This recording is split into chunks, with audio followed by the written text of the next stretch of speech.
Welcome to a Foxy Tech Tips tutorial on changing fonts on the Kindle Paperwhite. If you find this tutorial helpful, please consider subscribing to my channel and liking the video. When in a book, tap the top portion of the screen to open the options. Then tap the AA button. Tap Font from the menu bar. Then tap Font Family. Tap a font to change to it.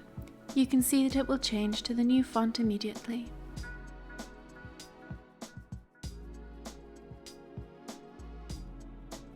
Once you are happy with your new font, tap the book text to leave the font menu. And that draws an end to this tutorial. Please like the video if you found it helpful and subscribe to Foxy Tech Tips for more Kindle tips and tricks.